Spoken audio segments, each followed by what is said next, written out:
Good afternoon everyone. कालच्या लेक्चरमध्ये आपण डिस्कचा moment of inertia about centre कसा फाइंड आउट करायचा ते पाहिलेलं होतं.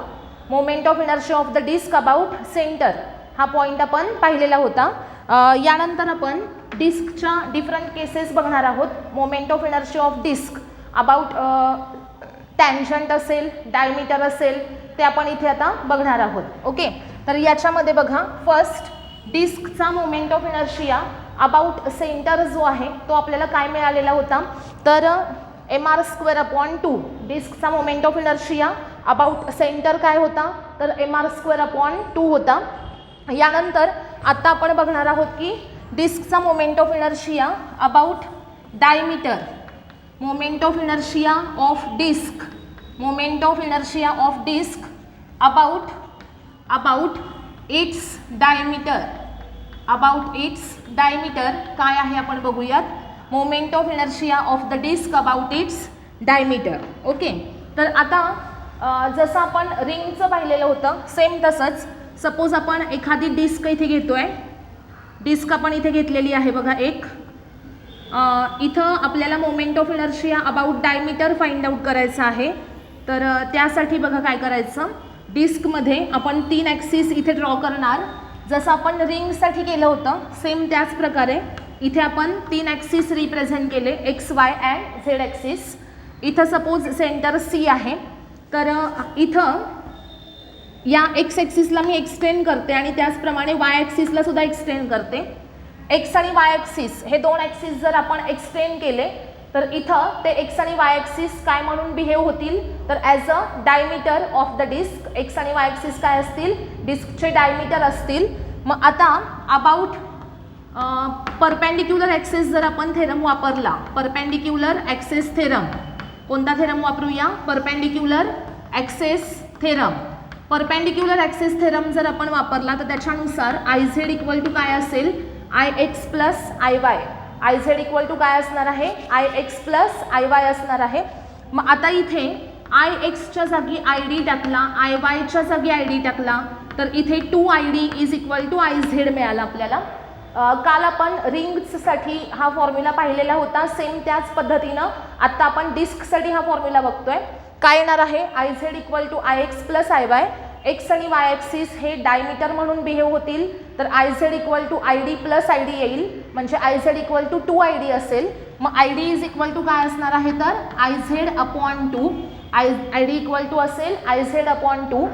आता इथे हा जो झेड ॲक्सिस आहे तो या सेंटरमधून पास होतो, म्हणजे अबाउट झेड ॲक्सिस जर आपण मोमेंट ऑफ इनर्शिया घेतला तर तो अबाउट काय असणार आहे, central axis which is passing through centre and perpendicular to the plane of the disc. आणि अबाउट दॅट ॲक्सिस डिस्कचा मोमेंट ऑफ इनर्शिया हा काय असतो, तर mr²/2 असतो. मग इथं आय झेडला मी रिप्लेस करते आय सीनं आणि इथे येणार आहे आय सी अपॉन 2. आता आय सीची व्हॅल्यू किती असते, तर mr²/2 डिव्हायडेड बाय 2 असं आपल्याला अबाउट डायमीटर फॉर्म्युला मिळाला. mr²/2 किती असणार आहे, तर mr²/4. So I D is equal to mr²/4. I D is equal to काय असेल, mr²/4 असेल. ओके, अशा प्रकारे इथे आपण moment of inertia of the disc about diameter derive केलेला आहे. त्याची व्हॅल्यू किती मिळालेली आहे बघा आपल्याला, mr²/4 मिळालेली आहे. जसं मी काल तुम्हाला सांगितलेलं होतं रिंगसाठी सेंटरचे जे फॉर्म्युले असतात त्या फॉर्म्युल्याला 2 डिव्हाइड केलं की आपल्याला about diameter moment of inertia मिळतो. सेंटरसाठी मोमेंट ऑफ इनर्शिया mr²/2 आहे, तर अबाउट डायमीटर तो त्याच्या हाफ असेल, म्हणजे किती असणार आहे, तर mr²/4 असेल. हे त्याचं प्रूफ आहे. ओके, सगळ्यांनी प्रूफ पण लक्षात ठेवायचंच आहे, पण त्याचप्रमाणे तुम्हाला ह्याचे फॉर्म्युले डिरेक्टली आठवले पाहिजेत. सेंटरचा mr²/2, डायमीटरचा त्याच्या हाफ किती असणार आहे, तर mr²/4 असणार आहे. ओके, सर्वांना समजलेलं आहे का. पुढची केस बघूयात आपण, अबाउट टँजंट बघूयात. ओके, रिप्लाय करा येस. ओके, नेक्स्ट आपण पुढची केस बघूयात आता. Moment of inertia of the disc about tangent.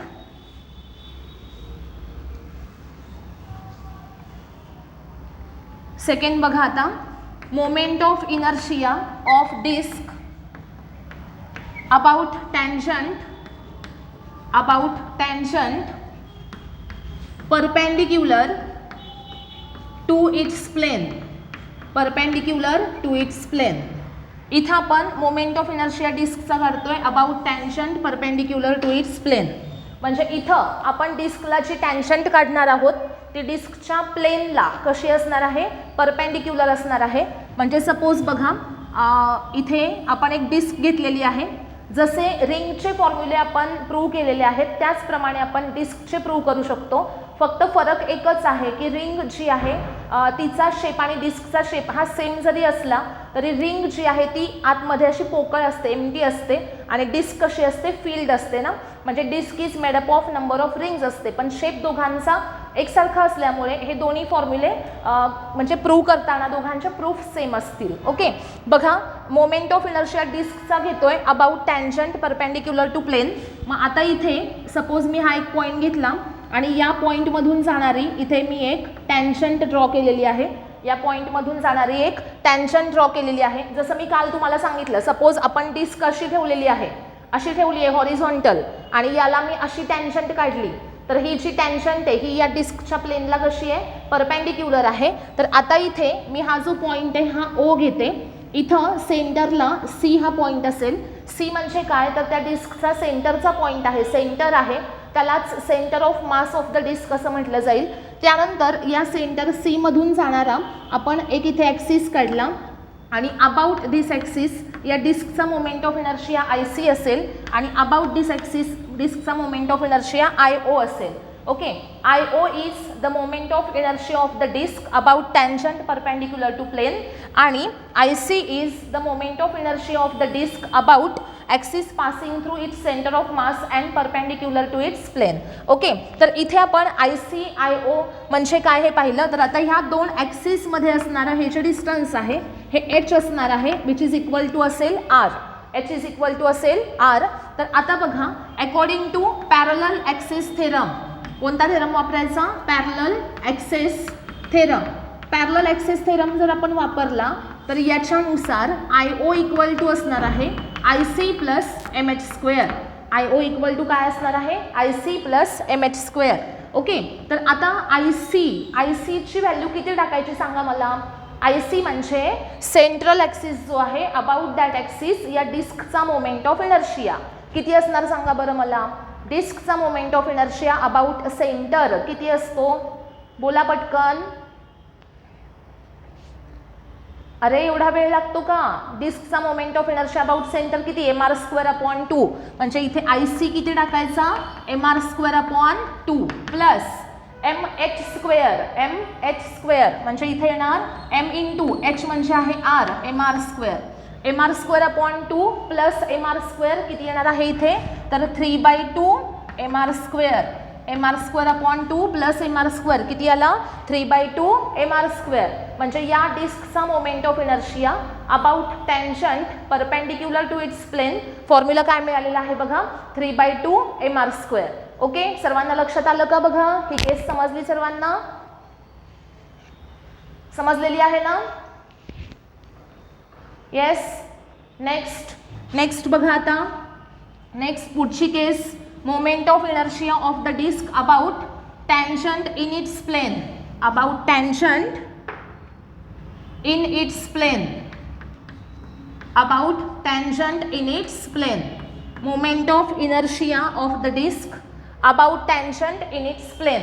आता याच्यामध्ये बघा टँजंट जी डिस्कच्या प्लेनमध्ये असेल, डिस्कच्या प्लेनमध्ये म्हणजे आपण सपोज इथे एक पॉईंट घेतला ओ, या पॉईंटला इथे आपण एक टँजंट काढली या डिस्कला. ओके, तर ही टँजंट जी आहे ही डिस्कच्या प्लेनमध्ये आहे म्हणजे ती आतमध्ये इथे पॅरलल कुणाला असणार आहे तर डायमीटरला पॅरलल असणार आहे. ओके, आणि about this two axis the moment of inertias are I O and I C. Okay, बघा काल मी तुम्हाला हे सांगितलेलं होतं की जर डिस्क अशी ठेवलेली आहे आणि जर तुम्ही त्याला टँजंट अशी काढली तर ही टँजंट ही या डिस्कला कशी आहे परपेंडिक्युलर. पण जर डिस्क हॉरिझॉन्टल ठेवली आणि टँजंट पण इथंच आहे, अशा प्रकारे टँजंट आहे, ही डिस्क आहे सपोज आणि इथं तुम्ही काय काढलेली आहे टँजंट काढलेली आहे. तर ही टँजंट या डिस्कच्या प्लेनमध्ये येते, म्हणजे ती पॅरलल कुणाला असते, डायमीटरला पॅरलल असते. सेंटरमधून पास होणारा ॲक्सिस इथं कोण झाला, डायमीटर, आणि डायमीटरला पॅरलल इथं ही टँजंट आहे. मग according to the parallel axis theorem या दोन ॲक्सिसमधलं इथलं डिस्टन्स जे आहे ते h आहे आणि ते it is equal to r असेल. According to parallel axis theorem IO equal to असेल IC plus mh². IC moment of inertia of the disc about central point, C म्हणजे सेंटर आहे, पण इथं सेंटरमधून जाणारा ॲक्सिस हा त्या डिस्कला परपेंडिक्युलर नाही, तर सेंटरमधून जाणारा ॲक्सिस हा डिस्कच्या प्लेनमध्ये आहे, म्हणजे तो डायमीटर आहे. म्हणजे इथं ICच्या ऐवजी आपण ID टाकणार आणि plus mh². It is equal to, आता या डिस्कचा moment of inertia about diameter काय होता सांगा मला. डिस्कचा moment of inertia about diameter mr²/4, म्हणजे इथे येणार mr²/4 आणि प्लस mr² आणि फायनल आन्सर असेल मग 5/4 mr². 5/4 mr². So the moment of inertia of the disc about tangent in its plane value किती आहे बघा, 5/4 mr². ओके, समजलेलं आहे सर्वांना.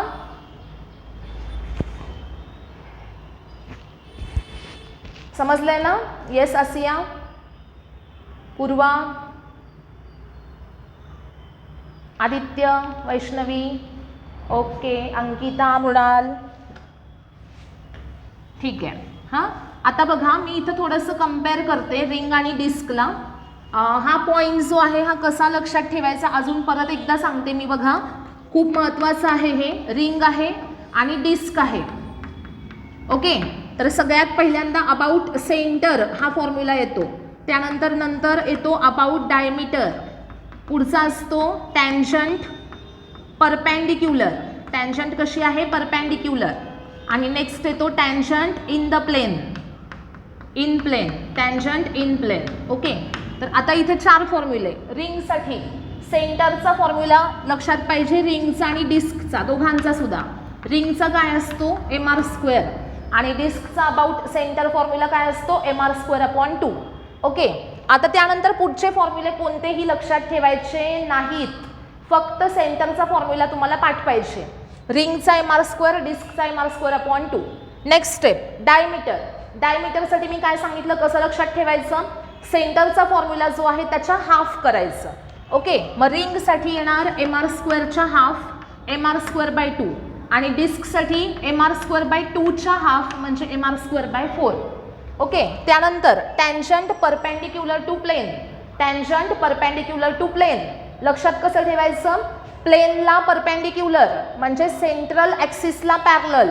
ओके, म्हणजे सेंटरचा फॉर्म्युला जो आहे त्याच्यामध्ये mr² ॲड करायचा, म्हणजे टँजंट परपेंडिक्युलर टू प्लेनचा फॉर्म्युला मिळेल. काय करायचं, सेंट्रल ॲक्सिसच्या फॉर्म्युल्यामध्ये mr² ॲड करायचा. मग इथं किती येणार बघा, हा सेंटरचा फॉर्म्युला आहे mr² प्लस mr² करा, किती आला 2mr². ओके, आता इथे सेंटरचा फॉर्म्युला mr²/2 त्याच्यामध्ये प्लस mr² करा, किती येणार mr²/2 प्लस mr², किती आला 3/2 mr². 3/2 mr². ओके, आता tangent in the plane. Tangent प्लेनमध्ये आहे म्हणजे कोणाला पॅरलल आहे, ती डायमीटरला पॅरलल आहे. मग डायमीटरचा फॉर्म्युला घ्यायचा प्लस mr² करायचं. इन द प्लेन म्हणजे डायमीटरला पॅरलल, डायमीटरचा मोमेंट ऑफ इनर्शिया घ्यायचा प्लस mr² करायचं, म्हणजे इथं काय येईल बघा mr²/2 plus mr². डायमीटरचा formula mr²/2 plus mr², किती आला 3/2 mr². ओके, आणि इथं बघा डायमीटरचा आहे mr²/4 प्लस mr², किती येणार 5/4 mr². ओके, फॉर्म्युले फक्त तुम्हाला सेंटरचे जरी माहीत असतील तरी तुम्ही हे बाकी सगळे फॉर्म्युले असे टेक्निकली व्यवस्थित लक्षात ठेवू शकताय. सगळ्यांना समजलंय का हे, समजलंय ना. पुढचा ऑब्जेक्ट बघूयात आता आपण. ओके, नेक्स्ट बघा पुढचा ऑब्जेक्ट असेल आता solid cylinder. Next object is solid cylinder. Solid cylinder बघा, सॉलिड सिलेंडर या ऑब्जेक्टमध्ये फर्स्ट केस मी घेते इथं, moment of inertia about its own axis. About its own axis moment of inertia of the solid cylinder about its own axis. Solid सिलेंडरचा moment of inertia about own axis आपल्याला find out करायचा आहे. तर बघा मी इथे सगळ्यात पहिल्यांदा solid cylinder एक घेते. सॉलिड सिलेंडर एक घेते. इथं हा आहे एक सॉलिड सिलेंडर. ओके, तर आता याचा moment of inertia about own axis काढायचा आहे. बघा नीट लक्ष द्या सगळ्यांनी. माझ्या हातात इथे चॉक आहे. Chalk is the solid cylinder. Chalk काय असतो? सॉलिड सिलेंडर असतो. सॉलिड म्हणजे आतमध्ये भरीव आहे आणि हॉलोचा अर्थ काय की आतमध्ये एम्प्टी आहे. मग सॉलिड सिलेंडर मी घेतला इथे. हा सिलेंडर रोटेट सपोज असा होतोय व्हर्टिकली. दिसतोय का रोटेट होताना? बघा सगळ्यांना अशा प्रकारे मी याला फिरवते व्हर्टिकल पोझिशनमध्ये. तर इथं त्याचं जे काय दिसत नाही. अरे तुम्ही पेन घ्या, पेन हातात. हां, तर पेन घेतल्यानंतर असा उभा फिरवा ना त्याला. उभा फिरवा असा पेनला. ओके, असा पेनला जर तुम्ही उभा फिरवला तर त्याचं मोशन जे आहे ते अबाउट काय आहे? व्हर्टिकली तो फिरतोय की नाही असा? बघा दिसतोय सगळ्यांना फिरलेला. ठीक आहे, आता याचं जे मोशन आहे सॉलिड सिलेंडरचं हे अशा प्रकारे होते की नाही. म्हणजे हा जो सिलेंडर आहे हा याचा ओन ॲक्सिस कोणता घ्यायचा? तर बघा याच्या सेंटरमधून पास होणारा हा जो ॲक्सिस असतो की नाही याला म्हणायचं त्याचा ओन ॲक्सिस. काय म्हणायचं? On axis. सॉलिड सिलेंडरचा ओन ॲक्सिस कोणता? तर तो जेव्हा तुम्ही उभा पकडताय तेव्हा त्याच्या सेंटरमधून जो असा ॲक्सिस पास होईल तो कोणता असणार आहे? त्याचा ओन ॲक्सिस. ओके, आता याचा moment of inertia about own axis आपल्याला फाइंड आउट करायचा आहे. तर तो कसा करायचा? तर बघा सॉलिड सिलेंडर हा कसा तयार होतो? तर ज्या वेळेस तुम्ही डिस्क नंबर ऑफ डिस्क एकावर एक ठेवत जाता तेव्हा काय तयार होतो? सॉलिड सिलेंडर तयार होतो. बरोबर आहे का? कळलं का सगळ्यांना? तुम्ही डिस्क एकावर एक ठेवा की काय तयार होईल? सॉलिड सिलेंडर तयार होईल. आणि जेव्हा तुम्ही रिंग एकावर एक ठेवता, रिंग्स जर एकावर एक ठेवत गेलात तर त्याच्यापासून काय तयार होतो? हॉलो सिलेंडर तयार होतो. ओके, नीट लक्षात ठेवा. म्हणजे सॉलिड सिलेंडर हा कशापासून बनलाय? नंबर ऑफ डिस्क पासून. आणि हॉलो सिलेंडर कुणापासून बनलाय? तर नंबर ऑफ रिंग पासून. ओके, तर आता इथे आपण बघतोय सॉलिड सिलेंडर तो कशापासून बनलेला आहे? नंबर ऑफ डिस्क पासून बनलेला आहे. मग आता सपोज मला याचा moment of inertia about this axis find out करायचा आहे. तर इथं काय इमॅजिन करायचं? तर इथं बघा काय सांगितलं मी की आता सपोज हा काय आहे? सॉलिड सिलेंडर आहे. अबाउट इट्स ओन ॲक्सिस तो काय होतोय? रोटेट होतोय. तर या केसमध्ये हा जो सॉलिड सिलेंडर आहे तो एका डिस्क आहेत ना, एका खाली एक अशा डिस्क आहेत. तर याचा अर्थ हा जो ॲक्सिस आहे याच्या सेंटरमधून जाणारा ॲक्सिस हा या डिस्कच्या सेंटरमधून जातो ना. म्हणजे सॉलिड सिलेंडरच्या ओन ॲक्सिस म्हणजे या डिस्कच्या सेंटरमधून जाणारा ॲक्सिस आहे जो डिस्कच्या प्लेनला कसा आहे? परपेंडिक्युलर. ओके, म्हणजे याचा मोमेंट ऑफ इनर्शिया सपोज मी या पॉईंटला इथे सी पॉईंट घेते. हा जो पॉईंट आहे सी, तर याचा moment of inertia IC. Formula काय असेल? डिस्कसाठी सेंटरचा फॉर्म्युला काय असतो? mr²/2 आणि तोच या सॉलिड सिलेंडरसाठी असेल. सगळ्यांना समजलं का? बघा मी आता काय सांगितलं ते. Solid cylinder it is made up of number of disk kept over each other. मग डिस्कचा जो सेंटरचा फॉर्म्युला असणार आहे तोच कुणासाठी असणार आहे? तर या सॉलिड सिलेंडरसाठी आणि त्याच्या ओन ॲक्सिससाठी. ओके, कळलं का सगळ्यांना? बघा ही डिस्क आहे. डिस्कच्या सेंटरमधून ॲक्सिस पास होतो. डिस्कच्या प्लेन परपेंडिक्युलर आहे. मग सेम तसंच सॉलिड सिलेंडरला सेंटरमधून जातो आणि प्लेनला परपेंडिक्युलर आहे. मग डिस्क आणि सॉलिड सिलेंडर यांचा फॉर्म्युला इथं सेम आला. काय फॉर्म्युला मिळालेला आहे? mr²/2. हे समजलं? हे प्रूव्ह नाही करायचं आपल्याला, फक्त फॉर्म्युला माहिती असला पाहिजे. सॉलिड सिलेंडरसाठी moment of inertia about own axis काय आहे फॉर्म्युला? तर mr²/2. सेकंड केस याच्यामध्ये आहे moment of inertia of solid cylinder about axis passing through centre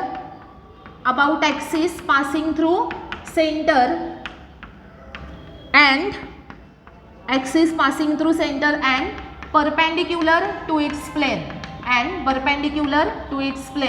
axis हा कुठून पास होतो? सेंटरमधून. आणि प्लेनला कसा असतो? परपेंडिक्युलर. मग आता इथं या केसमध्ये सिलेंडर कसा ठेवला आहे बघा. सिलेंडर आहे हॉरिझॉन्टल पोझिशनमध्ये. सिलेंडर कसा ठेवलेला आहे? हॉरिझॉन्टल पोझिशनमध्ये आहे आणि त्याचा इथं सेंटर आहे आणि या सेंट्रल पॉईंटमधून ॲक्सिस अशा प्रकारे पास होतो आणि अबाउट दिस ॲक्सिस याचा मोमेंट ऑफ इनर्शिया असेल IC, सी असेल सेंटर. ओके, मघाशी आपण अबाउट ओन ॲक्सिस घेतला. ओन ॲक्सिस म्हणजे सिलेंडर व्हर्टिकली रोटेट होतोय आणि इथं काय सांगितलंय की अबाउट सेंटर आहे. अबाउट सेंटर आणि परपेंडिक्युलर टू प्लेन म्हणजे हा जो ॲक्सिस, हा जो सिलेंडर आहे याच्या सेंटरमधनं इथं ॲक्सिस पास होतो सेंटरमधनं आणि या ॲक्सिस भोवती हा सिलेंडर अशा प्रकारे काय होतोय बघा, रोटेट होतोय. दिसतंय ना सर्वांना? मी काय केलं, हा सॉलिड सिलेंडर घेतला, कुठे पकडलेला आहे, सेंटरला, आणि अबाउट दिस सेंट्रल ॲक्सिस हा सिलेंडर असा रोटेट होतोय. ओके, तर आता नीट लक्षात ठेवायचं, याच्यासाठी तुम्हाला मोमेंट ऑफ इनर्शिया लिहायचा आहे. तर नीट लक्ष द्या, हा जो सिलेंडर आहे जेव्हा तुम्ही समोरून बघताय, सिलेंडर जेव्हा समोरून बघतायत तर त्यावेळेस तो आपल्याला दिसतो मेटल रॉड सारखा. कोणासारखा दिसतो? मेटल रॉड सारखा.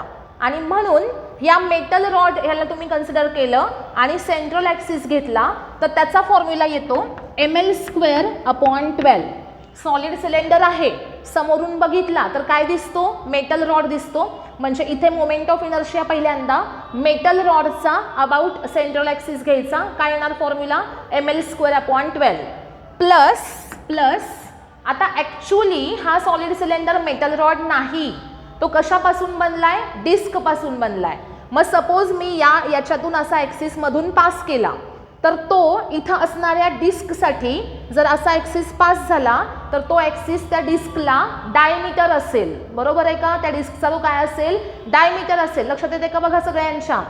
हा चॉक आहे, सिलेंडर आहे, याच्या सेंटरमधनं ॲक्सिस असा पास झाला, आतून पास झाला, तर इथं ॲक्च्युली काय आहे? ही डिस्क आहे आणि असा ॲक्सिस पास होतो सरळ खाली.